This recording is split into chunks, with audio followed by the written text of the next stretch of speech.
एक समय की बात है। एक छोटे से गांव में एक लड़का रहता था जिसका नाम राजू था। राजू बहुत ही समझदार और मेहनती था, लेकिन उसके पास ज्यादा साधन नहीं थे। उसके माता पिता किसान थे जो बड़ी मुश्किल से अपना गुजारा करते थे। सहते थे। एक दिन राजू को जंगल में एक चमकती हुई चीज दिखाई दी। वह उत्सुकता से वहां गया और उसने देखा कि वहां एक पुराना जादुई लैंप पड़ा हुआ है।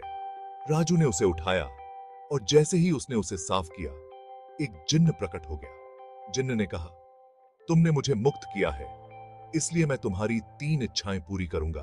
राजू ने सोचा और बोला, पहली इच्छा, मेरे माता पिता की सारी मुश्किलें दूर हो जाएं। जिन्न ने कहा, तथास्तु। और अचानक राजू के माता पिता की खेती में खूब अनाज उगने लगा। दूसरी इच्छा में राजू ने कहा, मुझे बहुत सारा ज्ञान और बुद्धि चाहिए ताकि मैं सबकी मदद कर सकूं। जिन्न ने यह भी पूरा कर दिया और राजू अब सबसे ज्ञानी व्यक्ति बन गया। तीसरी और आखिरी इच्छा के बारे में राजू ने बहुत सोचा और कहा, मेरी आखिरी इच्छा यह है कि मैं हमेशा सच्चाई और ईमानदारी के रास्ते पर चलूं। जिन्न ने मुस्कुराते हुए उसकी तीसरी इच्छा भी पूरी कर दी और कहा, तुमने बहुत ही समझदारी से अपनी इच्छाएं मांगी हैं। तुम्हारा जीवन अब खुशहाल और समृद्ध रहेगा। राजू ने जिन्न का धन्यवाद किया और लैंप को नदी में फेंक दिया ताकि वह किसी और के लालच का शिकार न बने।